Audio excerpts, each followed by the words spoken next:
The champagne glasses froze midair when Jake Sullivan's voice cut through the elegant chatter of the Blackwood Estate wedding reception. "Sir, where did you get that patch?" His question, directed at the bride's quiet father sitting alone in the corner, would shatter everything the wealthy guests thought they knew about the humble man they'd been dismissing all evening. What happened next would expose a truth so shocking that it would end a marriage, destroy reputations, and reveal that sometimes the most important heroes are hiding in plain sight. Before we jump back in, tell us where you're tuning in from, and if this story touches you, make sure you're subscribed, because tomorrow I've saved something extra special for you. Isabella Foster had never imagined her wedding day would begin at 4:30 a.m. in a cramped apartment above Murphy's auto repair shop, but that's exactly where she found herself, carefully steaming her grandmother's vintage wedding dress with a handheld steamer she'd borrowed from her neighbor.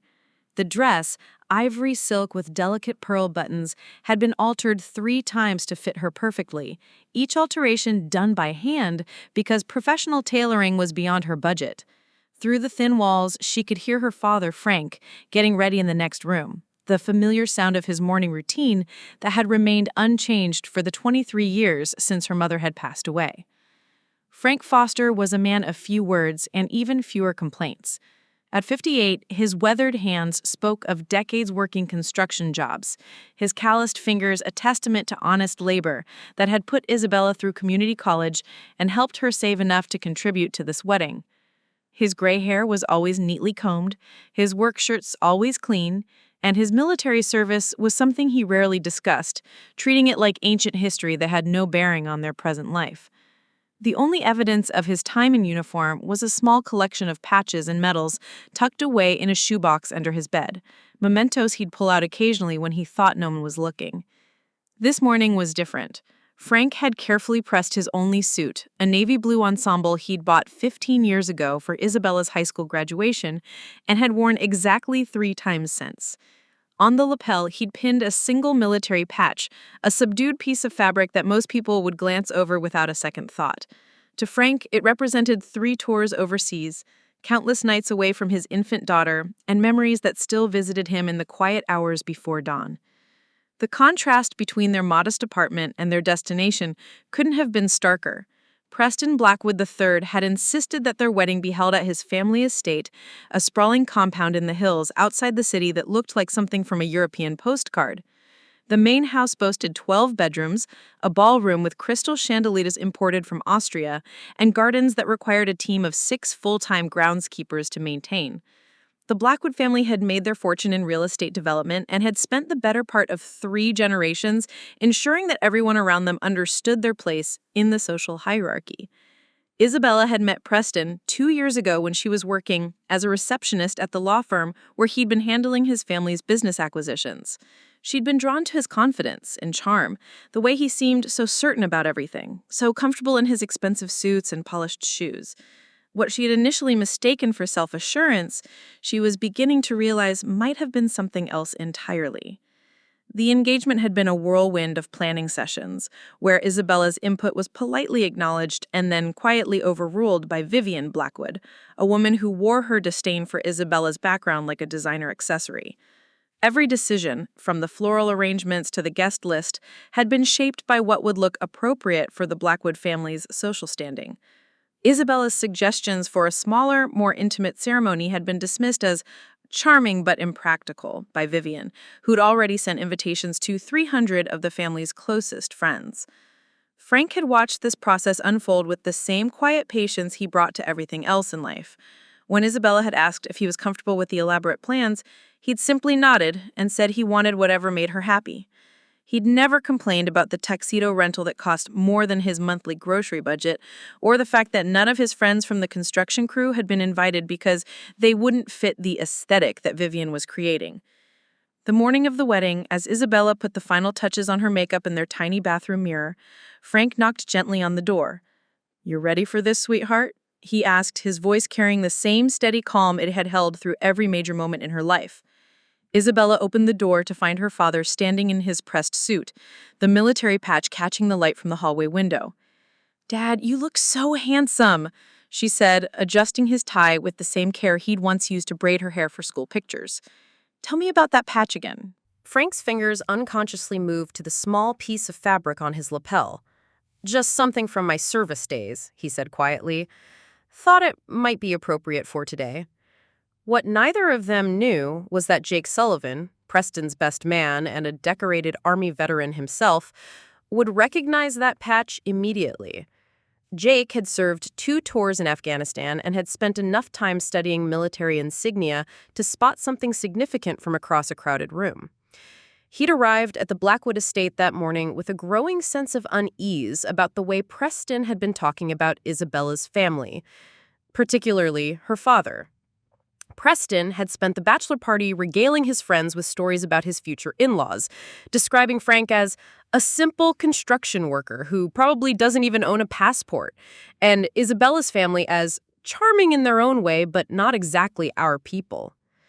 Jake had listened with increasing discomfort, remembering his own working-class upbringing and the sacrifices his own father had made to give him opportunities. As the guests began arriving at the Blackwood Estate, the social divisions became immediately apparent. Preston's friends and family members stepped out of luxury cars wearing designer clothes and discussing their recent vacations to European capitals. Isabella's guests, a smaller group consisting mainly of her co-workers and a few neighbors, arrived in older vehicles and seemed to cluster together nervously in the shadow of the estate's imposing architecture. Vivian Blackwood moved through the crowd like a general inspecting troops, making sure everything met her exacting standards. She paused when she spotted Frank sitting alone on a bench near the gardens, studying the elaborate flower arrangements with the careful attention of someone who wasn't used to such opulence. "Frank," she said, her voice carrying the tone of someone addressing a maintenance worker rather than the father of the bride, "I hope you're finding everything satisfactory.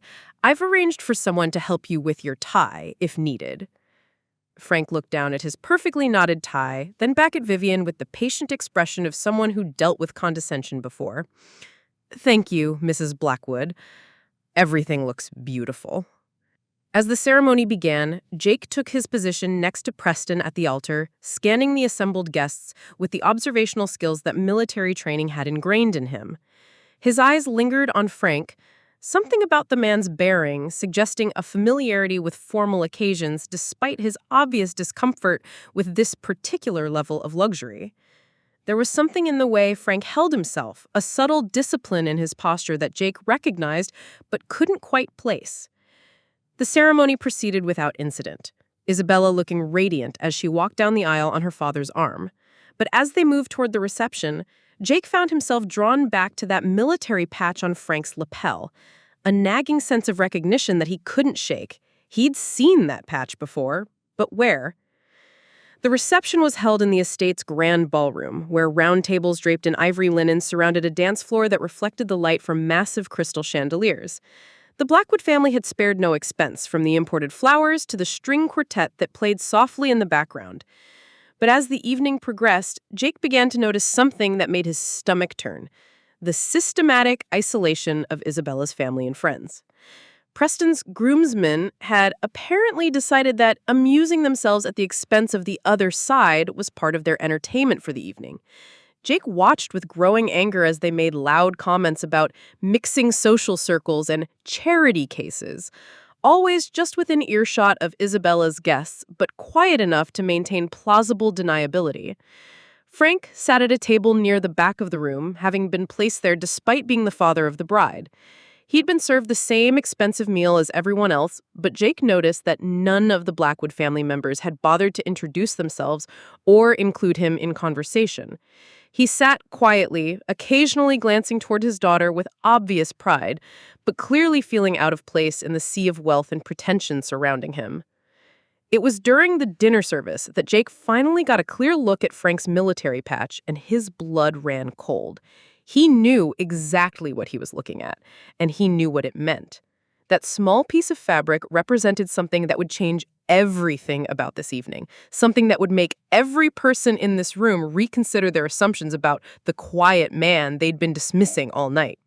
Jake excused himself from the head table and began making his way across the crowded ballroom, his military training allowing him to move purposefully through the crowd without drawing attention. As he approached Frank's table, he could feel his heart racing with a mixture of anticipation and anger. If he was right about what that patch represented, then everyone in this room, especially Preston and his family, was about to learn a lesson they'd never forget. The Blackwood Estate's ballroom had been transformed into what Vivian Blackwood called a vision of refined elegance, but what felt to Isabella's guests like an intimidating display of wealth and power. Crystal chandeliers cast prismatic light across tables, adorned with centerpieces that cost more than most people's monthly rent. Each floral arrangement consisted of rare orchids flown in from Thailand, white roses from Ecuador, and baby's breath that had been individually selected by Vivian's personal florist. The room could have easily accommodated 500 guests, but the 300 in attendance seemed dwarfed by the sheer scale of the space. Owen Price, a freelance photographer and social media influencer who specialized in high society events, moved through the crowd with practiced efficiency, his expensive camera equipment capturing every moment for what he planned to turn into a viral wedding story. Owen had built his following by documenting the extravagant lifestyles of the wealthy, and the Blackwood wedding promised to be perfect content for his Instagram account, which boasted over 2 million followers hungry for glimpses into lives they could never afford. "This is absolutely stunning," Owen murmured into his wireless microphone as he live-streamed the reception to his audience. "The Blackwood family has really outdone themselves tonight. I'm talking imported marble floors, chandeliers that probably cost more than most people's cars, and a guest list that reads like a who's who of the city's elite." He panned his camera across the room, deliberately focusing on the designer gowns and expensive jewelry worn by the Blackwood family's friends. Preston stood near the bar with his groomsmen, a group of young men who'd grown up in the same privileged bubble and shared his sense of entitlement to everything life had to offer. They wore matching tuxedos that had been custom-tailored by the same Savile Row firm that dressed Preston's father, and their conversation centered around their recent acquisitions, vacation homes, luxury cars, and investment portfolios that had been funded by family trusts they'd never had to earn. "I have to admit, Preston pulled off quite the social experiment," laughed Trevor Ashworth, a hedge fund manager whose own wedding had been featured in 3 different society magazines. "Marrying the help is one thing, but bringing the whole working-class family to an event like this? It's like watching a nature documentary." Preston smiled with the satisfaction of someone who felt he was being generous beyond measure. "Isabella's a sweet girl, really. And I figured, why not show her family how the other half lives? Consider it my wedding gift to them, a night they'll never forget." Marcus Whitfield, another groomsman whose family owned a chain of luxury hotels, gestured toward Frank's table with his drink. "Look at the father over there. Poor guy looks like he's afraid to touch anything. Someone should tell him the silverware isn't going to break if he actually uses it." The laughter that followed was the kind of practiced cruelty that wealthy young men often mistake for wit. Owen, ever alert for content that would generate engagement, discreetly adjusted his camera angle to capture Frank sitting alone, his military patch barely visible in the dim lighting, but his discomfort obvious to anyone paying attention. Meanwhile, at the head table, Vivian Blackwood held court with several of her closest friends, women who'd spent decades perfecting the art of social dominance through subtle exclusion and carefully worded insults.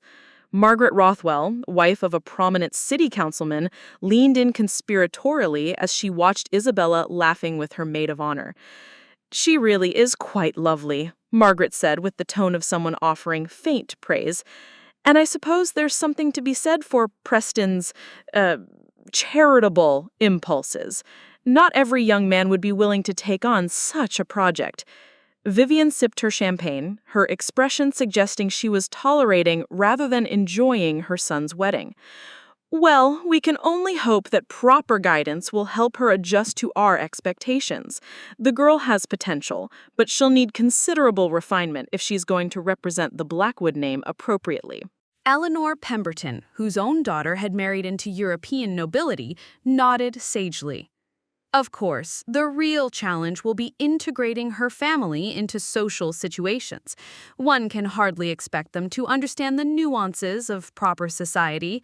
That father of hers, for instance, sitting there in what appears to be a rented suit with some sort of military trinket on his lapel. Rather presumptuous, don't you think? The conversation was interrupted by a commotion near the dance floor where Preston's youngest groomsman, Bradley Whitman, had apparently decided that entertaining the crowd at the expense of Isabella's bests would be an amusing way to pass the time. Bradley, whose own claim to fame was inheriting a trust fund at 21, had approached Grace Hudson, Isabella's best friend and an elementary school teacher, with what he clearly thought was devastating wit. "So, Grace, is it?" Bradley said, loudly enough for nearby tables to hear. "Isabella mentioned you work with children. That must be fulfilling. Tell me, do you find your salary adequate for, well, anything?" His friends laughed appreciatively at what they considered clever wordplay. Grace, who'd been expecting some level of class-based hostility all evening, maintained her composure with the patience that teaching third graders had taught her. "I find my work very rewarding. There's something special about helping shape young minds and giving children the foundation they need to succeed in life." Bradley's smile took on a predatory quality as he sensed what he thought was an opportunity for more entertainment. "How wonderfully noble of you, and I'm sure those children are lucky to have someone so dedicated to public service.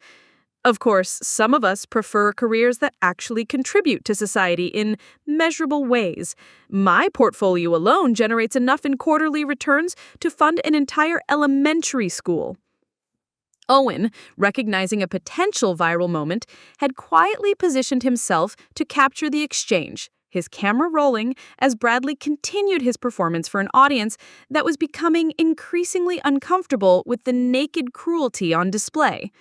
Frank, sitting 20 feet away, had been watching this interaction with the careful attention of someone who'd spent decades recognizing bullies and understanding exactly how they operated. His weathered hands remained steady on the table, but Jake, who'd been observing Frank's reaction, noticed something in the older man's expression that suggested depths of character and experience that everyone in this room was drastically underestimating. The tension in the ballroom was becoming palpable as more of Preston's friends joined in what they clearly considered good-natured ribbing of Isabella's guests. Comments about blue-collar charm and authentic working-class experiences flew freely, each one delivered with the kind of smile that was meant to suggest friendly teasing rather than deliberate humiliation. Isabella, radiant in her grandmother's wedding dress, seemed to be floating through the evening in a bubble of happiness that insulated her from the undercurrents of cruelty swirling around her. She moved from table to table, thanking guests for coming, genuinely delighted to see her two worlds coming together in celebration of her marriage. What she didn't notice was how few of Preston's friends were actually engaging with her family members, or how systematically her guests were being excluded from conversations and made to feel like outsiders at their own celebration. Jake had seen enough. His military training had taught him to recognize not just external threats, but the kind of institutional bullying and systematic dehumanization that could destroy unit cohesion and morale. What he was witnessing tonight was a textbook example of psychological warfare being waged against people whose only crime was belonging to a different social class.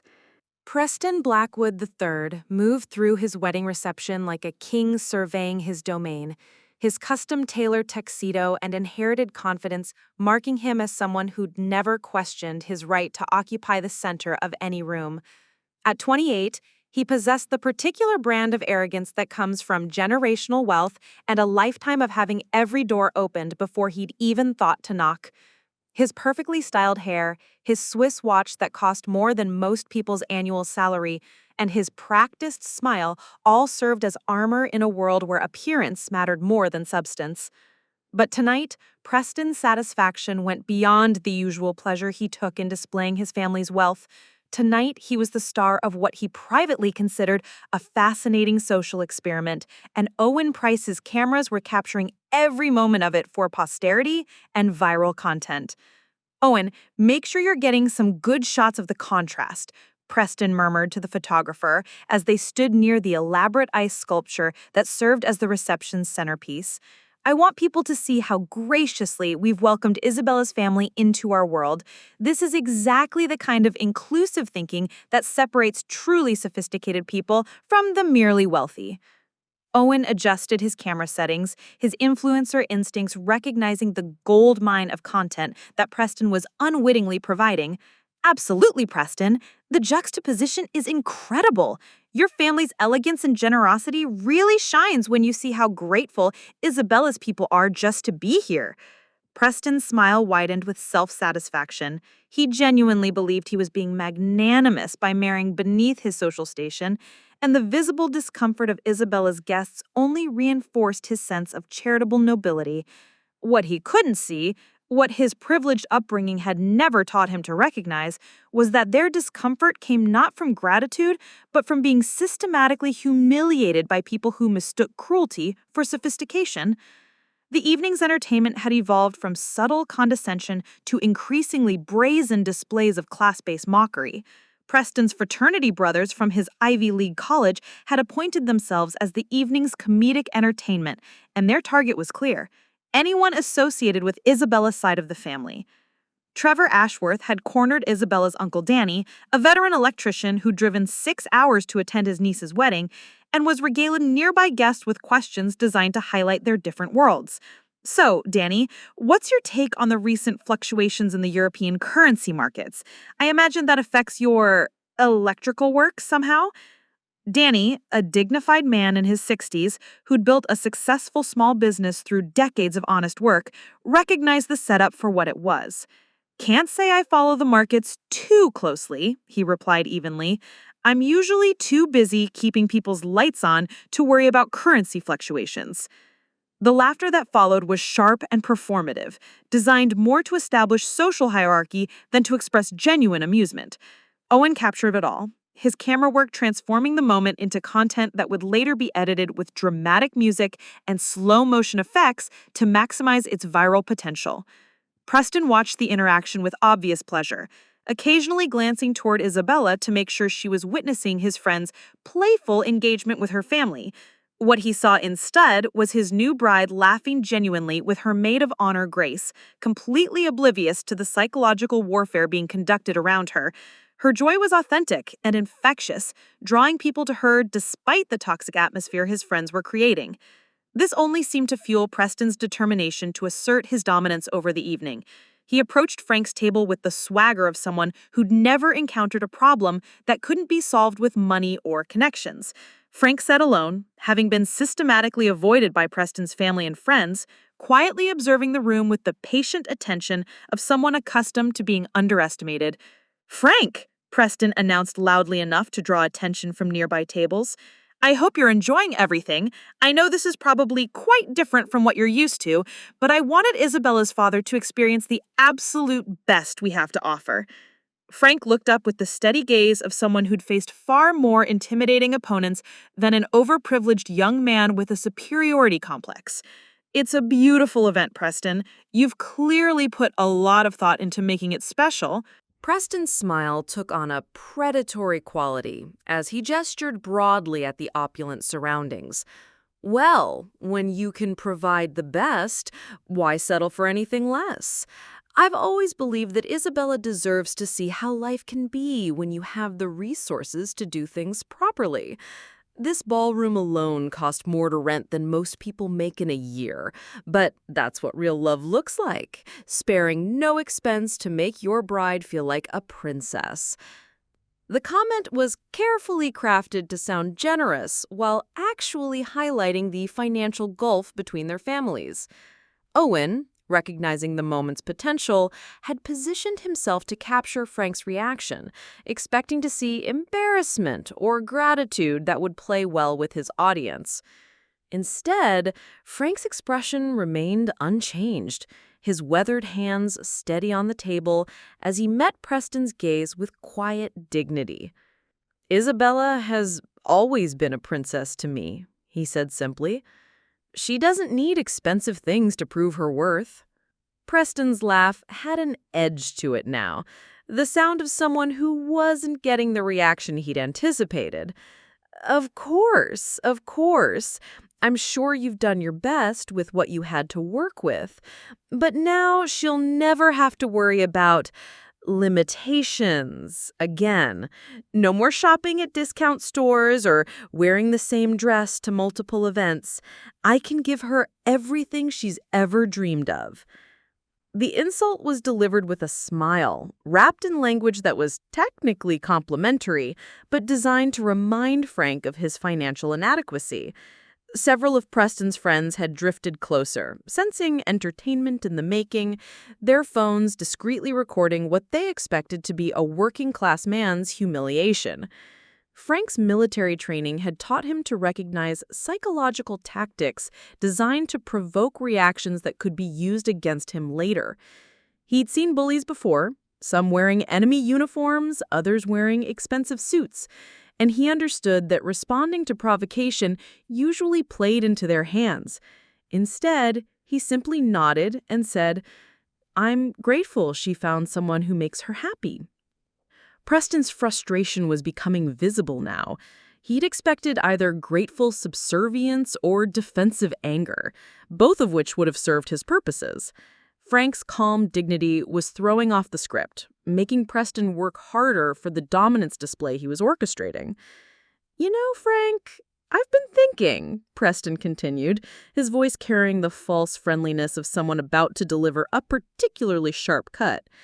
"Isabella mentioned you're in construction.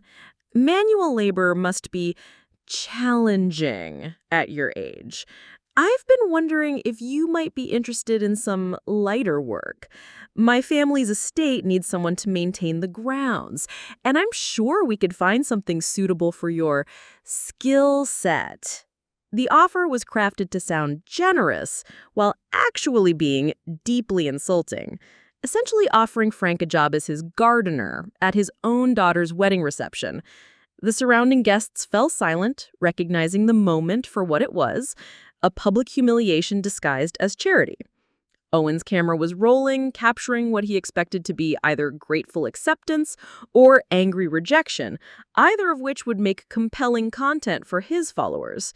The wealthy guests watched with the kind of fascinated horror usually reserved for car accidents, simultaneously appalled and entertained by the spectacle unfolding before them. Frank looked at Preston for a long moment, his expression unreadable. Then he glanced down at the military patch on his lapel, that small piece of fabric that represented experiences and sacrifices that no one in this room could imagine. When he looked back up, there was something in his eyes that made Preston take an unconscious step backward. "That's very generous of you," Frank said quietly, "but I think I'll stick with what I know." The dismissal was polite but absolute, delivered with the kind of quiet authority that comes from having faced real challenges and emerged stronger. Preston's friends exchanged glances, unsure whether Frank's response represented dignity or defiance, but sensing that their entertainment wasn't going according to plan. Across the ballroom, Jake Sullivan had been watching this entire interaction with growing anger and anticipation. He had finally gotten a clear view of Frank's military patch under the ballroom's crystal lighting, and what he saw made his blood run cold with recognition and rage. Every person in this room who'd been treating Frank Foster like a charity case was about to learn exactly who they'd been disrespecting all evening. Jake stood up from the head table, his movement deliberate and purposeful, his military bearings suddenly obvious to anyone who knew what to look for. It was time to end this performance and reveal the truth that would change everything. The cruel entertainment reached its peak when Preston's college roommate, Marcus Whitfield, decided that the evening needed what he called a little more excitement. Marcus, whose own claim to fame was inheriting a hotel chain at 25, had been live streaming portions of the reception to his own social media following, providing running commentary that treated Isabella's family like exhibits in a zoo. "Ladies and gentlemen," Marcus announced into his phone's camera while positioning himself near the dance floor, "we're witnessing something truly special tonight. The collision of two completely different worlds, and honestly, it's better than any reality show you'll see on television." Owen Price, recognizing a fellow content creator, had begun collaborating with Marcus to capture multiple angles of what they were calling the wedding of the century. Their combined follower count exceeded 4 million people, and the engagement on their live streams was breaking their personal records as viewers flooded the comments with reactions ranging from fascination to outrage. Grace Hudson, Isabella's maid of honor and best friend since childhood, had been trying to shield the other guests from the worst of the harassment, but the situation was rapidly spiraling beyond her ability to control. As an elementary school teacher, she'd dealt with playground bullies before, but this was something far more sophisticated and insidious: adult bullying backed by wealth and social power. The breaking point came when Bradley Whitman, Preston's youngest groomsman and the heir to a pharmaceutical fortune, approached Isabella's cousin Maria, a single mother who worked 2 jobs to support her daughter and had saved for 6 months to buy a dress appropriate for the wedding. Maria sat quietly at a corner table, obviously overwhelmed by the opulent surroundings, but trying to enjoy her cousin's special day. "Maria, right?" Bradley said, sliding into the chair next to her without invitation, his expensive cologne mixing with the scent of alcohol on his breath. "Isabella told me you work in customer service? That must be fascinating. Tell me, what's the most interesting complaint you've handled recently?" Maria, recognizing the setup, but trapped by politeness and her unfamiliarity with this level of social aggression, attempted to deflect. "I work at a call center for a medical insurance company. It's honest work, and it helps people get the health care they need." Bradley's smile was sharp with anticipated cruelty. "How wonderfully altruistic, and I'm sure the compensation reflects the value society places on such essential services. I imagine it must be challenging to maintain a decent lifestyle on that kind of income." Owen had positioned himself to capture the interaction, his camera work framing Maria's obvious discomfort against the backdrop of crystal and gold that surrounded them. The contrast was deliberate and calculating, designed to emphasize the gap between her modest circumstances and the wealth on display around her. "Actually," Maria replied with quiet dignity, "I'm proud of the work I do. Every day I help families navigate medical crises and find solutions when they're scared and confused. It's meaningful work, even if it doesn't come with a trust fund." The subtle comeback caught Bradley off guard, and his response revealed the true nature of his character. "Oh, how charming, the nobility of the working class. Tell me, Maria, does your meaningful work come with health insurance? Because I'd hate to think of Isabella's family struggling with medical bills when there are so many charitable organizations available to help the less fortunate." The cruelty of the comment was breathtaking in its calculated precision. Bradley had managed to insult Maria's income, question her access to healthcare, and position himself as a potential benefactor, all in a single sentence. The nearby guests who overheard the exchange reacted with uncomfortable silence, some looking away in embarrassment, while others pulled out their phones to record what was becoming an increasingly ugly spectacle. Frank had been watching this interaction from across the room, his hands clenched into fists under the table as he witnessed his family being systematically humiliated for the entertainment of people who had never worked a day in their life. His military training had taught him discipline and strategic thinking, but it had also instilled in him a deep hatred of bullies and a protective instinct for those under attack. The situation escalated when Isabella's uncle Danny, the electrician who'd been targeted earlier by Trevor Ashworth, finally reached his breaking point. After enduring an hour of increasingly personal questions about his simple lifestyle and modest aspirations, Danny stood up abruptly, his chair scraping against the marble floor with a sound that cut through the classical music like a gunshot. "You know what?" Danny said, his voice carrying the kind of quiet anger that comes from a lifetime of dealing with people who mistake money for worth. "I've listened to enough of this garbage for one evening. My niece is getting married, and instead of celebrating her happiness, you people are treating her family like we're some kind of tourist attraction." The ballroom fell silent as Danny's words carried across the space, every conversation stopping as 300 guests turned to witness what was clearly going to be a confrontation. Preston's face went pale, realizing that his carefully orchestrated evening was about to spiral completely out of his control. "Now, Danny," Preston said, his voice carrying the patronizing tone of someone trying to manage an unruly child, "I think there might be some misunderstanding here. Everyone's just trying to get to know each other and—" "Bullshit," Danny interrupted, his electrician's vocabulary cutting through Preston's polished words like a blade through silk. "I've been watching your friends all night, and this isn't about getting to know anybody. This is about making us feel small so you can feel big. Well, congratulations, you rich little boy. You've succeeded in showing everyone exactly what kind of man you really are." Owen's camera was rolling, capturing every moment of the confrontation, while his live audience flooded the comments with reactions. Some viewers were cheering Danny's courage, while others were shocked by what they saw as a working-class man's inappropriate behavior at an elegant event. Vivian Blackwood rose from her seat at the head table, her face flushed with indignation at having her carefully planned event disrupted by what she considered a display of typical working-class aggression. Her voice carried the authority of someone accustomed to controlling social situations through sheer force of will and social position.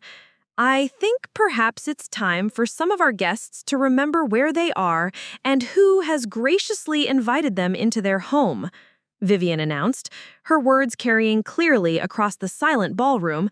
"This is a celebration of love and unity, not a platform for outbursts from people who clearly don't understand proper social behavior." The insult was delivered with the kind of polished cruelty that only generations of inherited privilege could produce. Vivian had managed to characterize Danny's justified anger as evidence of his social inferiority, while positioning herself as the gracious hostess dealing with ungrateful guests.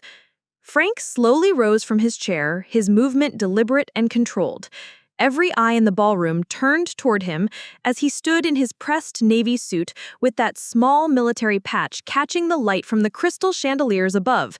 His weathered face was calm, but there was something in his posture that suggested depths of experience and authority that no one in this room had bothered to recognize. "Ma'am," Frank said, his voice carrying clearly across the silent space, "my brother has every right to be angry. We came here tonight to celebrate my daughter's wedding, not to be entertainment for people who think their money makes them better than us." Preston stepped forward, his face flushed with embarrassment and alcohol, his carefully maintained composure finally cracking under the pressure of having his wedding reception turn into a public confrontation. "Now see here, Frank, I've been nothing but generous to you and your family tonight. I've welcomed you into my home, provided you with the finest food and drink, and this is how you repay my hospitality?" Frank's eyes met Preston's across the ballroom, and for a moment, the young man seemed to recognize something in the older man's gaze that made him take an unconscious step backward. There was steel in Frank Foster's expression now, the kind of quiet authority that comes from having faced real challenges and emerging stronger. "Your hospitality," he said quietly, "has been noted." Jake Sullivan had heard enough. He'd spent the entire evening watching this systematic humiliation unfold, recognizing the military patch on Frank's lapel and growing more certain with each passing moment that everyone in this ballroom was about to learn something that would fundamentally change their understanding of respect, service, and what it truly meant to be worthy of honor. It was time to cross the room and ask the question that would stop this wedding reception in its tracks.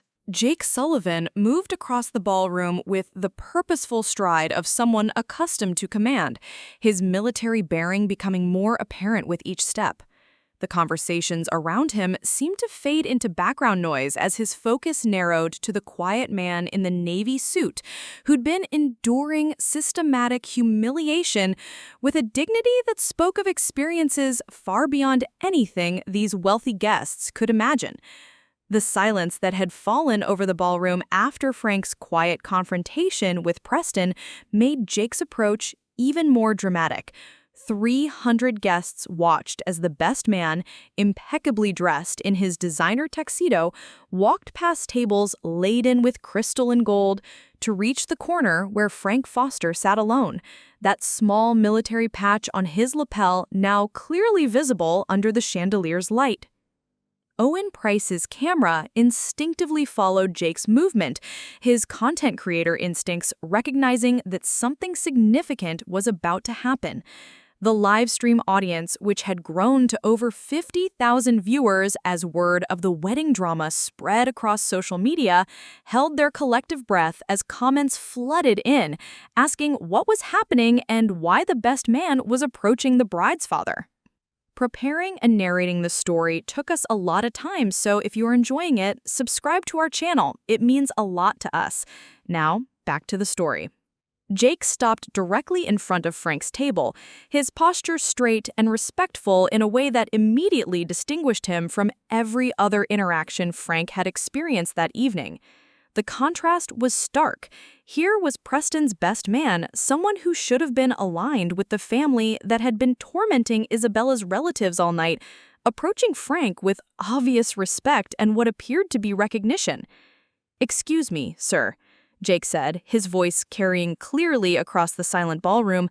His words were formal, respectful, with the kind of precision that comes from military training. Frank looked up, meeting Jake's eyes with the steady gaze of someone who'd spent decades reading people's intentions.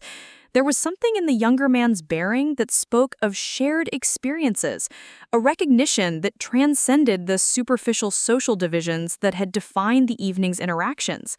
"Yes," Frank replied quietly, his hand unconsciously moving to touch the small piece of fabric on his lapel. Jake's next words would later be replayed millions of times across social media platforms, analyzed and dissected by military historians, veterans organizations, and anyone who'd ever wondered about the true meaning of heroism hiding in plain sight. "Sir, where did you get that patch?" The question seemed simple enough, but the way Jake asked it, with the kind of reverence usually reserved for sacred spaces, made it clear that this wasn't casual curiosity. This was recognition. This was one soldier acknowledging something significant in another, something that everyone else in the room had missed entirely. Frank's expression changed subtly, years of military training allowing him to read the situation with perfect clarity. He recognized Jake's bearing, understood the respect in his question, and realized that his carefully guarded past was about to become very public in a room full of people who had spent the evening treating him like a charity case. "I earned it," Frank said simply, his voice carrying the quiet authority of someone who'd never needed to boast about accomplishments that others could barely comprehend. Preston, who'd been watching this interaction with growing confusion and irritation, stepped forward with the impatience of someone unaccustomed to not being the center of attention. "Jake, what's this about? We're in the middle of—" "Jake," interrupted, his voice carrying a warning that made the younger man stop mid-sentence. The command was delivered with such authority that Preston actually took a step backward, suddenly uncertain about dynamics he'd thought he understood. Jake's entire demeanor had shifted from wedding party member to something that looked suspiciously like a soldier reporting for duty. Jake turned back to Frank, his respect now openly displayed for the entire ballroom to witness. "Sir, that's a 75th Ranger Regiment patch. Specifically, it's a patch that was only issued to members of a very particular unit during a very particular operation." Frank's silence confirmed what Jake had suspected, but the confirmation sent a wave of tension through the watching crowd. Those guests, familiar with military terminology, were beginning to understand that something significant was unfolding, while others simply recognized that the evening's power dynamics were shifting in ways they couldn't yet comprehend. "Jake, seriously, what's going on?" Preston demanded, his voice carrying the petulant tone of someone who felt control slipping away from him. "It's just some old military thing. Can we get back to celebrating?" Jake's response came with the kind of controlled anger that military training teaches, precise, measured, and devastating in its implications. "Preston, that old military thing represents service in one of the most elite units in the United States Army. The 75th Ranger Regiment doesn't hand out patches to weekend warriors or desk jockeys." The ballroom's atmosphere shifted palpably as Jake's words sank in. Suddenly, the quiet construction worker who'd been sitting alone in the corner, enduring condescension and insults with patient dignity, was being described in terms that suggested capabilities and experiences far beyond anything the wealthy guests had imagined. Owen's camera work became more intense, zooming in on Frank's patch while his live stream audience exploded with comments from military veterans and family members who understood exactly what Jake was revealing. The viewer count had jumped to over 100,000 as word spread across military-focused social media groups about what was happening at this wedding reception. Vivian Blackwood, sensing that her carefully orchestrated evening was spiraling beyond her control, attempted to reassert social dominance through the sheer force of inherited privilege. "I'm sure Mr. Foster's military service was adequate, but perhaps we could discuss this another time. This is hardly appropriate dinner conversation." The dismissal was meant to minimize whatever revelation Jake was building toward, but it only served to fuel his determination to ensure that Frank Foster received the recognition and respect that had been systematically denied to him all evening. "Ma'am," Jake said, turning toward Vivian with the kind of polite firmness that barely concealed his anger, "with all due respect, I think this is exactly the appropriate time for this conversation." He turned back to Frank, his voice softening with genuine respect and what appeared to be gratitude. "Sir, I served 2 tours in Afghanistan with the 82nd Airborne. I've heard stories about Rangers, about operations that never made it into official records, about men who did things that saved countless lives but never got the recognition they deserved." Frank's weathered hands remained steady on the table, but there was something in his expression that suggested he was evaluating how much of his past he was willing to reveal in this room full of people who had spent the evening treating him with contempt. "That patch," Jake continued, his voice growing stronger with conviction, "represents something that I'm not sure anyone in this room understands. It represents sacrifice, courage, and service at a level that most people can't even imagine." The tension in the ballroom was now electric, with every guest straining to understand what was being revealed about the quiet man they'd been dismissing all evening. Preston's friends had stopped their cruel commentary, suddenly uncertain about dynamics they'd thought they controlled. Isabella, who'd been floating through the evening in wedding bliss, was beginning to sense that something monumentally important was happening involving her father. Jake took a deep breath, looked directly at Frank, and asked the question that would change everything. "Sir, were you part of Operation Gothic Serpent?" The silence that followed was absolute. Frank Foster looked up at Jake Sullivan, seeing in the younger man's eyes a recognition and respect that he hadn't experienced in decades. His answer would expose a truth that would fundamentally alter how every person in that ballroom understood heroism, service, and what it truly meant to deserve honor. "Yes," Frank said quietly. "Yes, I was." The confession hung in the air like a thunderclap, and Jake Sullivan's reaction would make it clear to everyone present that they had just learned something that would change their lives forever. Jake Sullivan's face went pale as Frank's simple confession hit him like a physical blow. "Yes, I was." Those 3 words carried the weight of classified operations, heroic actions that had been buried in military files, and a truth so profound that it would reshape everything the wedding guests thought they knew about heroism and sacrifice. "Oh my God!" Jake whispered, his military composure cracking for the first time all evening. He took an unconscious step backward, his hand moving instinctively to attention before he caught himself. "Sir, you were there, in Mogadishu?" The name of the Somali capital fell into the silence like a stone into still water, creating ripples of recognition among the few guests who understood its significance. Operation Gothic Serpent, the Battle of Mogadishu, Black Hawk Down, terms that meant nothing to most of the wealthy socialites in attendance, but everything to anyone who understood modern military history. Frank's weathered face remained impassive, but his eyes held the depth of someone who'd seen things that most people couldn't imagine and carried burdens that never fully went away. "October 3rd and 4th, 1993, he said quietly, his voice carrying the precision of someone who would never forget those dates as long as he lived. Owen Price's camera was shaking now, his content creator instincts warring with the growing realization that he was witnessing something far more significant than wedding drama. His livestream audience had exploded to over 200,000 viewers, as military veterans and history enthusiasts flooded the comments with explanations for those who didn't understand what was being revealed. For those who don't know, one comment read, "Operation Gothic Serpent was one of the most intense military operations in modern history. Rangers and Delta Force operators fought for 18 hours straight in the streets of Mogadishu. If this man was there, he's a legitimate war hero." Jake's voice was barely above a whisper now, filled with a reverence that made the wealthy guests shift uncomfortably in their seats.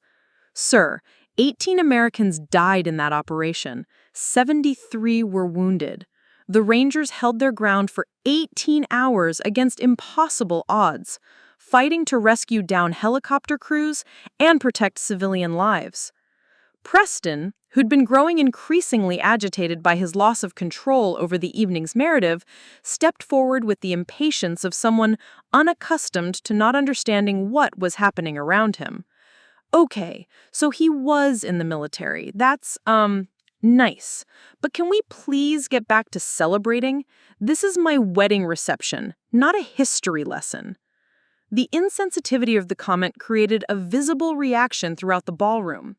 Even guests who didn't fully understand the military significance of what was being revealed recognized that Preston had just dismissed something profound and important with casual indifference. Jake turned towards Preston, his expression carrying a combination of disgust and disbelief that made several nearby guests take unconscious steps away from what was clearly about to be a confrontation. "Preston, you have no idea what you're talking about. None whatsoever." He turned back to Frank, his voice growing stronger with conviction and what appeared to be genuine awe. "Sir, I need to ask you something, and I hope you'll forgive me if it's too personal. Were you part of the rescue mission for Super 64? Frank's slight nod was barely perceptible, but it was enough to make Jake's breath catch in his throat. Super 64. The second Black Hawk helicopter that had been shot down during the operation, its crew trapped in hostile territory, while Rangers and Delta Force operators fought through the night to reach them. The pilot and co-pilot of that helicopter survived because Rangers fought their way through the city to reach them. They held a perimeter for hours against overwhelming enemy fire, refusing to abandon their fallen comrades no matter the cost. Isabella, who'd been watching this revelation unfold with growing amazement, stepped forward from where she'd been standing with her wedding party. Her father, the quiet construction worker who'd raised her alone after her mother's death, who'd worked double shifts to pay for her education, who'd never once complained about their modest circumstances, was being described as a war hero. "Dad?" she said softly, her voice carrying across the silent ballroom. "Is this true? Were you really there?" Frank looked at his daughter, his expression softening with the kind of love that had sustained him through decades of single parenthood and honest labor. "Sweetheart, that was a long time ago. It doesn't change who I am now. Jake's response came with the passion of someone who'd spent years studying military history and understanding the debt that civilian society owed to those who served in its defense. Sir, with all due respect, it changes everything. What you did in Mogadishu, what all the Rangers did during Gothic Serpent, saved lives and upheld values that these people, he gestured broadly at the wealthy guests, benefit from every single day without ever understanding the cost. Vivian Blackwood, realizing that her carefully maintained social hierarchy was crumbling around her, attempted to reassert control through the sheer force of inherited privilege and practiced condescension. Well, I'm sure Mr. Foster's military service was commendable, but surely we're not going to let ancient history overshadow Preston and Isabella's special day. The dismissal was calculated to minimize Frank's service while repositioning the evening around her family's importance, but Jake's response revealed just how profoundly she had misunderstood the situation. "Ma'am," Jake said, his voice carrying the kind of controlled anger that comes from military discipline, barely containing righteous fury. "That ancient history represents the kind of courage and sacrifice that allows people like you to live in comfort and security without ever having to worry about the cost of freedom." He turned back to Frank, his respect now openly displayed for everyone to witness. "Sir, I've read the after-action reports from Gothic Serpent. I know that Rangers carried wounded comrades for miles through hostile territory. I know they fought through the night without air support, without reinforcements, because leaving people behind wasn't an option." Frank's quiet dignity hadn't wavered throughout the evening's humiliations, but something in Jake's recognition of his service seemed to touch him in a way that the earlier cruelty had not. "We did what we were trained to do," he said simply. "No more, no less." "No, sir," Jake replied, with the conviction of someone who understood the difference between duty and heroism. "You did what heroes do. You put your life on the line for people you'd never met, in a place most Americans couldn't find on a map because it was the right thing to do." The revelation was transforming the atmosphere in the ballroom, as guests began to understand that the man they'd been treating as entertainment was someone who deserved their respect and gratitude. Owen's livestream comments were filled with military veterans sharing their own stories and thanking Frank for his service, while others expressed shame at witnessing his earlier treatment. But Jake wasn't finished. He had one more question that would reveal the full scope of what Frank Foster had accomplished during those 18 hours in Mogadishu, something that would make it clear to everyone present that they had spent the evening in the presence of genuine heroism. "Sir," Jake said, his voice steady with respect and anticipation, "I have to ask, during the battle, did you carry wounded soldiers to safety?" Frank's answer would expose a truth that would fundamentally alter how every person in that ballroom understood courage, sacrifice, and what it truly meant to be worthy of honor. Frank Foster looked at Jake Sullivan for a long moment, his weathered hands steady on the table as he weighed how much of his past he was willing to reveal to a room full of people who had spent the evening treating him with contempt. The silence stretched between them, heavy with the weight of memories that Frank had carried alone for over 30 years. "I carried 3 wounded Rangers to the casualty collection point," Frank said finally, his voice carrying the matter-of-fact tone of someone reporting mission details rather than describing acts of extraordinary heroism. "Sergeant First Class Bradley Morrison, Sergeant First Class Michael Chen, and Specialist David Rodriguez. Morrison had taken shrapnel to his legs and couldn't walk. Chen had been shot in the shoulder and was losing blood fast. Rodriguez had a head injury and was unconscious." Jake's face had gone completely white as Frank recited the names with the precision of someone who would never forget the weight of carrying wounded brothers through hostile territory. The livestream audience was exploding with comments as military veterans recognized not just the significance of Frank's actions, but the specific details that confirmed he was telling the truth about his service. "Jesus Christ," whispered a voice from somewhere in the crowd. It was Colonel Rachel Stone, who had arrived late to the reception and had been standing near the ballroom entrance when Jake's interrogation began. She stepped forward, her current military uniform immediately distinguishing her from the civilian guests around her. "Colonel Stone, U.S. Army," she announced, her voice carrying the authority of someone accustomed to command. I'm sorry to interrupt, but I couldn't help overhearing.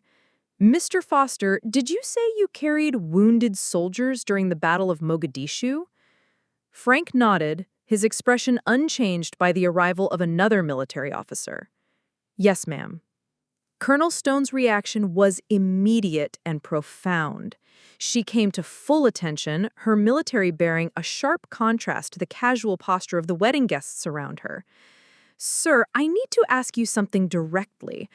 Are you Staff Sergeant Frank Foster, 75th Ranger Regiment, who was awarded the Silver Star for gallantry in action during Operation Gothic Serpent? The question hung in the air like a bombshell. A Silver Star, the third highest military decoration for valor in combat, awarded only for extraordinary heroism in the face of enemy action. The wealthy guests who had been dismissing Frank as a simple construction worker were beginning to understand that they had been in the presence of genuine military heroism all evening. Frank's slight nod was all the confirmation Colonel Stone needed. "Holy shit!" she breathed, forgetting military protocol in her amazement. "Sir, you're a legend! Your actions during Gothic Serpent are taught at the Ranger School as an example of what it means to never leave a fallen comrade behind." Owen Price's camera was shaking as he tried to capture every word, his livestream audience now exceeding 500,000 viewers as word spread across military and veteran communities about what was being revealed at this wedding reception. The comments were flowing too fast to read, filled with expressions of respect, shame at Frank's earlier treatment, and calls for the wealthy guests to apologize for their behavior. Preston, who had been growing increasingly agitated as the evening's focus shifted away from his wedding celebration, stepped forward with the petulance of someone unaccustomed to not being the center of attention. "This is ridiculous. So he was in the military 30 years ago. That doesn't change anything about tonight." Colonel Stone turned toward Preston with the kind of controlled fury that comes from a lifetime of military service and a deep understanding of sacrifice. "Sir, that man carried wounded soldiers through 18 hours of urban combat. He saved lives while under enemy fire, refused evacuation when he was wounded himself, and held a defensive position that allowed a medical evacuation helicopter to land in a hot zone." She turned back to Frank, her voice softening with genuine respect. "Sir, according to the records I've read, you were shot twice during the operation, but continued fighting until every wounded soldier in your sector had been evacuated. Is that accurate?" Frank's hand unconsciously moved to his left shoulder, where a scar from a 30-year-old bullet wound still ached during cold weather. "I did what needed to be done, Colonel, same as everyone else who was there." Jake, who had been researching military records on his phone while the conversation unfolded, looked up with an expression of awe and disbelief. "Sir, I'm reading the official citation for your Silver Star right now. It says you displayed conspicuous gallantry and intrepidity in action against an armed enemy, and that your heroic actions saved the lives of multiple wounded soldiers and enabled the successful evacuation of casualties under heavy enemy fire." Isabella stepped forward, tears streaming down her face as she looked at her father with new understanding. "Dad, why didn't you ever tell me? All these years, I never knew." Frank's expression softened as he looked at his daughter in her wedding dress, the same gentle love in his eyes that had sustained her through a childhood without her mother and a young adulthood marked by financial struggles. "Sweetheart, I didn't serve for recognition or medals. I served because it was the right thing to do. That hasn't changed who I am or what's important to me." Colonel Stone pulled out her military phone and made a quick call, her voice carrying clearly across the silent ballroom.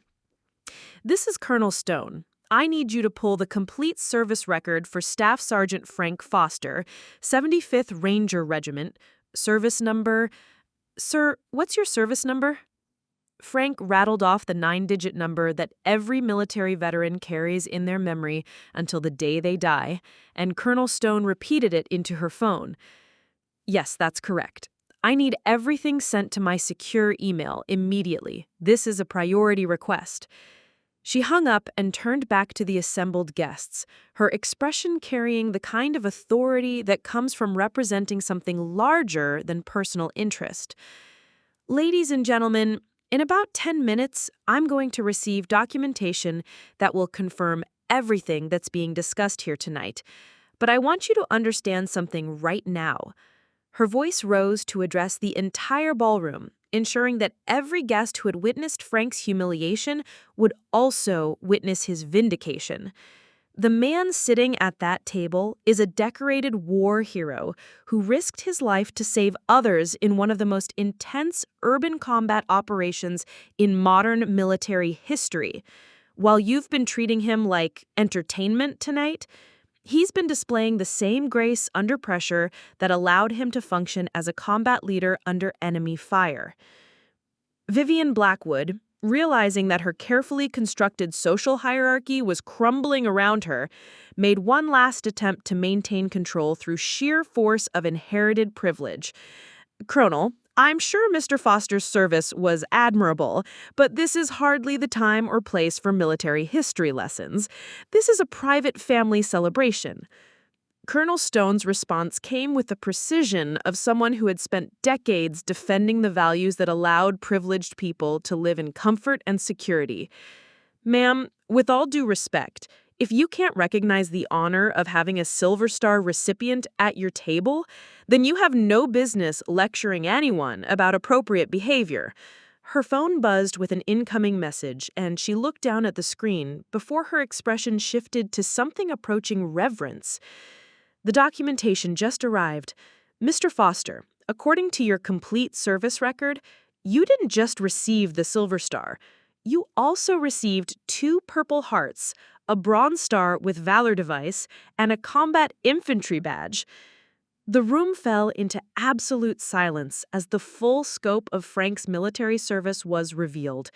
Multiple decorations for valor, wounds received in combat, and recognition for extraordinary heroism that spanned multiple operations and years of service. Jake looked at Frank with the kind of respect usually reserved for monuments and memorials. "Sir, you're not just a war hero. You're one of the most decorated soldiers of your generation." Frank's quiet dignity hadn't wavered throughout the evening's revelations, but something in the younger man's recognition seemed to touch him in a way that the earlier cruelty had not. "I was just doing my job," he said simply. "The real heroes are the ones who didn't come home." But Colonel Stone wasn't finished. She had one more piece of information that would make it clear to everyone present exactly who they had been disrespecting all evening, something that would transform Frank Foster from a quiet construction worker to a living piece of American military history. Colonel Stone scrolled through the military records on her secure phone, her expression growing more amazed with each line she read. The ballroom remained in absolute silence as 300 wedding guests waited to learn what other revelations would emerge about the man they had spent the evening dismissing as entertainment. "Mr. Foster," Colonel Stone said, her voice carrying a mixture of respect and disbelief. "According to these records, you didn't just serve in Operation Gothic Serpent, you also participated in Operation Just Cause in Panama, Operation Desert Storm, and Operation Restore Hope. Your military career spanned 12 years and included deployments to some of the most dangerous combat zones of the late 20th century. Frank's weathered hands remained steady on the table, but something in his posture suggested that having his complete service record revealed in this setting was far more uncomfortable for him than the evening's earlier humiliations had been. He was a man who had spent 3 decades keeping his military service private, treating it as ancient history that had no bearing on his life as a single father and construction worker. Jake, who had been researching military history on his phone, looked up with an expression that bordered on reverence. "Sir, those operations represent the backbone of modern American military intervention. You served in every major conflict of your generation." Owen Price's live stream had broken all his previous viewing records, with over 800,000 people watching as the story unfolded. The comments section was moving too fast to follow, filled with military veterans sharing their own stories, historians providing context about the operations being discussed, and civilians expressing shame at witnessing how Frank had been treated by the wealthy wedding guests. But Colonel Stone wasn't finished with her revelations. She looked directly at Preston, her expression carrying the kind of contempt that comes from a lifetime of military service and a deep understanding of what real sacrifice looks like. "Mr. Blackwood," she said, her voice cutting through the silence like a blade, "while you've been inheriting wealth and treating your wife's family like entertainment, this man has been quietly carrying the physical and psychological scars of defending the freedoms you take for granted every single day." Preston's face flushed red with embarrassment and anger as he realized that his carefully orchestrated evening had become a public humiliation of his character and values. "Look, I appreciate his service, but this is getting out of hand. This is my wedding reception, not a military ceremony." The response came not from Colonel Stone, but from Isabella herself. She stepped forward, her wedding dress rustling against the marble floor, and looked at her new husband with an expression that suggested she was seeing him clearly for the first time. "Preston," she said quietly, her voice carrying across the silent ballroom, "this man is my father. He raised me alone after my mother died, worked double shifts to put me through college, and never once complained about our circumstances. And tonight I've learned that he's also a war hero who risked his life to save others." She turned to face the assembled guests, her voice growing stronger with conviction. "All evening, I've watched you people treat my family like we were some kind of charity case, like you were doing us a favor by allowing us into your world. But the truth is, you're not worthy to be in the same room as my father." The declaration sent shockwaves through the wealthy guests, who suddenly found themselves being lectured about worth and character by the bride they had been patronizing all evening. Vivian Blackwood stepped forward, her face pale with indignation at having her social authority challenged so directly. "Isabella, I think you're being overly emotional," Vivian said, her voice carrying the practiced condescension of someone accustomed to managing social situations through sheer force of inherited privilege. "Of course we all respect your father's service, but there's no need to make accusations about people's behavior." Colonel Stone's response came with the precision of someone who had spent decades cutting through political bullshit and social pretension. "Ma'am, I've been watching this reception for the past hour, and what I've witnessed is a systematic campaign of psychological cruelty directed at a decorated war veteran and his family. If that's what you call appropriate behavior, then your understanding of respect and dignity is fundamentally flawed." Jake stepped forward, his military bearing now fully apparent as he addressed the assembled guests with the authority of someone who understood exactly what Frank's service represented. "Ladies and gentlemen, I want to make something very clear. The man sitting at that table has done more to protect American values and freedoms in a single day of combat than most of us will accomplish in our entire lives." He gestured toward Preston and his groomsmen, his voice carrying controlled anger that had been building all evening. "While you've been treating him like entertainment, mocking his clothes and his background, you've been disrespecting someone who literally bled for the country that allows you to live in the comfort and security you take for granted." Frank finally stood up, his movement deliberate and controlled, that small military patch on his lapel catching the light from the crystal chandeliers above.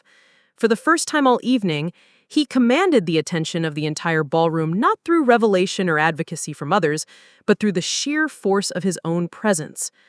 "I appreciate everyone's kind words," Frank said, his voice carrying clearly across the silent space. "But I didn't serve for recognition or gratitude. I served because it was the right thing to do, and I'd do it again without hesitation." He looked directly at Preston, his weathered face calm, but his eyes carrying the weight of experiences that the younger man could never comprehend. "Son, you've shown me exactly what kind of man you are tonight. You've shown me how you treat people you think are beneath you, how you use wealth and privilege as weapons against those who can't fight back." Preston attempted to interrupt, but Frank's quiet authority silenced him with a single look. I've spent my entire adult life protecting the values that allow people like you to live freely and safely. I've carried wounded brothers through hostile territory, slept in foxholes, and watched good men die defending ideals that you seem to think are for sale." He turned toward Isabella, his expression softening with the love that had sustained her through every challenge in her life. "Sweetheart, you're my daughter, and I love you more than life itself. But I can't stand here and watch you marry someone who treats your family like we're some kind of social experiment." The words hit Isabella like a physical blow, forcing her to confront the reality of what she had witnessed all evening and what it revealed about the man she had just married. The ballroom fell into absolute silence as everyone waited to see how she would respond to her father's devastating assessment of her new husband's character. Colonel Stone's phone buzzed again, and she looked down at the message before her expression shifted to something approaching awe. "Mr. Foster, I just received additional information about your service record. There's something here that I think changes everything." She looked up at the assembled guests, her voice carrying the weight of someone about to reveal information that would fundamentally alter everyone's understanding of the man they had been disrespecting all evening. According to these classified files that were just declassified for this inquiry, Staff Sergeant Frank Foster didn't just participate in these operations as a regular soldier.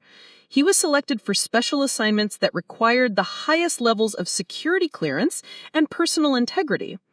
The revelation hung in the air like a challenge to everything the wealthy guests thought they understood about worth, honor, and what it truly meant to deserve respect. Frank Foster wasn't just a decorated war veteran. He was something even more rare and valuable, a man who had been trusted with the most sensitive and dangerous missions his country could assign. But Colonel Stone had one final revelation that would complete Frank's vindication and make it clear to everyone present that they had spent the evening in the presence of genuine American heroism. Colonel Stone looked down at her phone one final time, her expression shifting to something that bordered on reverence as she read the classified information that had just been declassified for this unprecedented inquiry. The ballroom remained in absolute silence, 300 wedding guests holding their collective breath as they waited for what was clearly going to be the most significant revelation of the evening.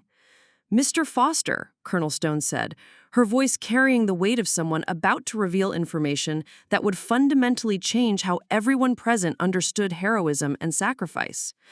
"According to these newly declassified records, you weren't just a decorated ranger. You were selected for assignment to the Joint Special Operations Command, serving alongside Delta Force operators in missions that have never been publicly acknowledged." The words hit the ballroom like a physical force. Joint Special Operations Command, Delta Force, terms that even civilians recognized as representing the absolute pinnacle of military elite forces, operations so sensitive that their very existence was classified decades after their completion. Jake's face went completely white as the implication sank in.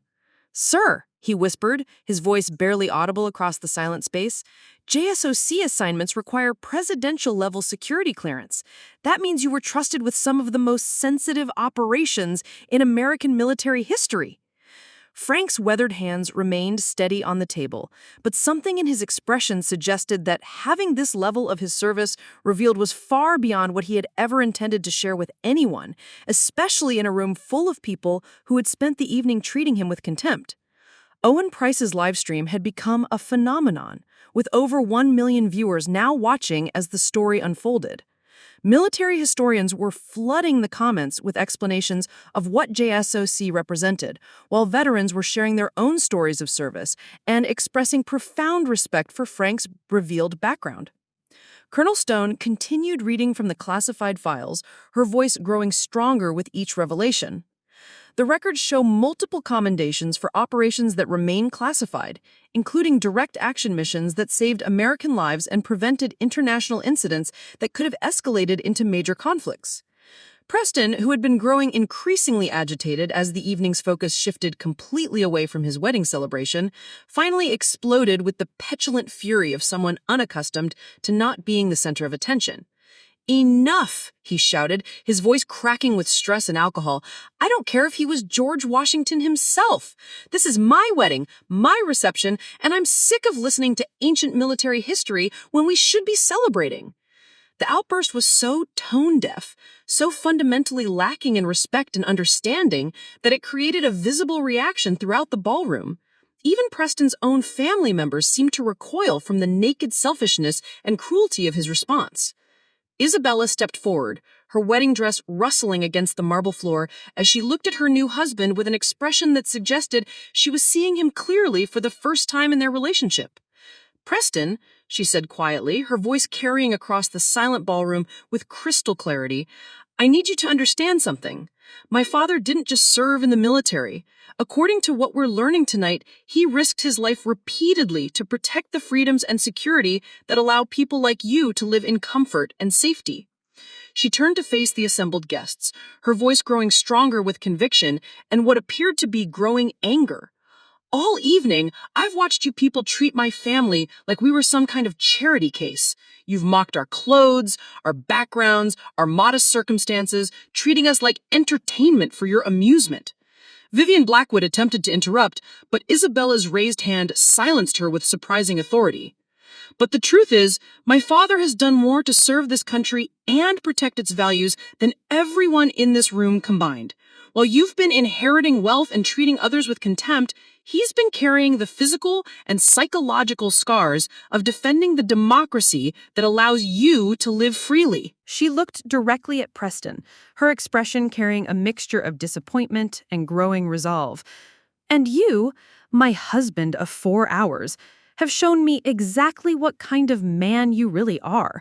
You've shown me how you treat people you think are beneath you, how you use wealth and privilege as weapons against those who can't fight back." The confrontation was being broadcast live to over 1 million viewers, creating a viral moment that would be analyzed and discussed across social media platforms for weeks to come. But more immediately, it was forcing everyone in the ballroom to confront uncomfortable truths about class, respect, and what it truly meant to deserve honor. Judge Harrison Reed, who had been sitting quietly at a corner table throughout the evening's revelations, finally stood up and made his way toward the center of the ballroom. As a federal judge with his own military background, he had been watching the systematic humiliation of Frank Foster with growing disgust and professional concern. "Ladies and gentlemen," Judge Reed announced, his voice carrying the authority of someone accustomed to maintaining order in challenging situations, "I feel compelled to address what we've witnessed here tonight." He looked directly at Preston and his family, his expression carrying the kind of judicial gravitas that comes from decades of evaluating human character under pressure. "What I've observed this evening represents a textbook case of discriminatory harassment based on socioeconomic status conducted against a decorated war veteran and his family." Preston's face went pale as he realized that his behavior had been witnessed and evaluated by a federal judge. "Your Honor, I think there might be some misunderstanding." "There's no misunderstanding," Judge Reed interrupted with the authority of someone accustomed to cutting through legal evasion and self-serving explanations. "I've watched systematic psychological cruelty being directed at people whose only crime was belonging to a different social class than your family." He turned toward Frank, his expression shifting to one of profound respect. "Sir, as both a veteran myself and as someone who has spent decades evaluating human character under pressure, I want to publicly apologize for what you and your family have endured tonight. What you've experienced here represents the worst aspects of privilege and entitlement." Colonel Stone stepped forward, her military bearing complementing Judge Reed's judicial authority, as they formed an unlikely alliance in Frank's defense. "Mr. Foster, I want you to know that your service record will be forwarded to the Pentagon for review. There are veterans organizations that should know about your background and honors that should be formally recognized." Frank stood up slowly, his movement deliberate and controlled, that small military patch on his lapel now recognized by everyone present as a symbol of extraordinary heroism and sacrifice. For the first time all evening, he commanded the attention of the entire ballroom through the sheer force of his own dignity and proven character. "I appreciate everyone's support," Frank said, his voice carrying clearly across the silent space. "But I want to make something clear. I didn't serve for recognition or gratitude. I served because it was the right thing to do, and because I believed in the values that make this country worth defending. He looked directly at Isabella, his weathered face soft with the love that had sustained her through every challenge in her life. Sweetheart, I love you more than anything in this world, but I can't stand here and watch you tie your life to someone who treats other people with such cruelty and disrespect. The words hung in the air like a challenge, forcing Isabella to choose between the father who had sacrificed everything for her and the husband who had revealed his true character through his treatment of those he considered beneath him. Isabella looked around the ballroom at the faces of Preston's family and friends, people who had spent the evening treating her father like entertainment, then back at Preston himself, who was fidgeting with his expensive watch and avoiding eye contact with everyone around him. When she finally spoke, her words would complete the evening's transformation from wedding celebration to public reckoning with character, dignity, and what it truly meant to deserve respect. Isabella Foster Blackwood stood in the center of the ballroom, her grandmother's vintage wedding dress catching the light from the crystal chandeliers above, and looked directly at her husband of 4 hours with an expression that had moved far beyond disappointment into something approaching profound clarity. "Preston," she said, her voice carrying across the silent ballroom with the kind of quiet authority that comes from finally understanding who you really are and what you truly value. "4 hours ago, I promised to love and honor you for the rest of my life, but that promise was made to someone I thought I knew, someone I believed was worthy of the commitment I was making." She gestured toward her father, who stood with the dignity and bearing of someone who had faced far greater challenges than social humiliation and emerged stronger. "Tonight, I've learned that my father is not just the man who raised me with love and sacrifice. He's a war hero who risked his life repeatedly to protect the freedoms that allow people like you to live in comfort and security." Preston attempted to speak, but Isabella's raised hand silenced him with surprising authority. "More importantly," she continued, "I've learned what kind of man you really are. I've watched you treat my family with systematic cruelty, using your wealth and privilege as weapons against people whose only crime was belonging to a different social class than yours." Owen Price's camera captured every moment as Isabella reached behind her neck and unclasped the diamond necklace that had been Vivian Blackwood's wedding gift to her, a piece worth more than Frank's annual salary. She held it for a moment, then placed it carefully on the nearest table. "I can't be married to someone who treats other people with such contempt," Isabella said, her voice growing stronger with each word. "I can't build a life with someone who sees my father's sacrifice in service as less important than inherited wealth and social position." The reaction throughout the ballroom was immediate and profound. Preston's face went completely white as he realized that his new wife was publicly ending their marriage before it had even truly begun. Vivian Blackwood looked as though she might faint from the social catastrophe unfolding before her carefully planned evening. But Isabella wasn't finished. She turned to address the assembled guests, her voice carrying the conviction of someone who had finally found her moral center after hours of watching systematic cruelty directed at the people she loved most. "Ladies and gentlemen," she announced, "I want to thank you for showing me exactly who you are tonight. Your treatment of my family has been a perfect education in what real character looks like and what it doesn't." She looked directly at the group of Preston's friends who had spent the evening creating cruel content for social media. "You've spent tonight treating my father like entertainment, mocking his clothes and his background, completely unaware that you were disrespecting someone who has done more to serve this country than you'll accomplish in your entire lives." Jake Sullivan stepped forward, his military bearing now fully apparent, as he addressed Isabella with genuine respect and admiration. "Ma'am, what you're doing right now takes incredible courage. It's exactly the kind of character that your father's service was meant to protect and preserve.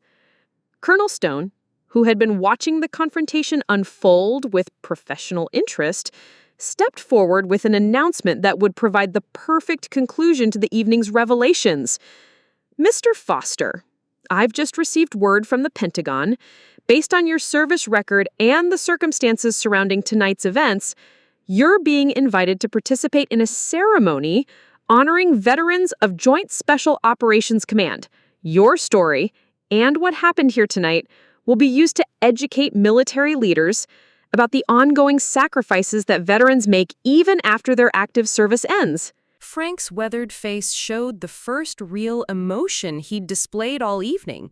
Not pride in his recognition, but profound gratitude that his daughter had chosen character over comfort, integrity over inherited wealth.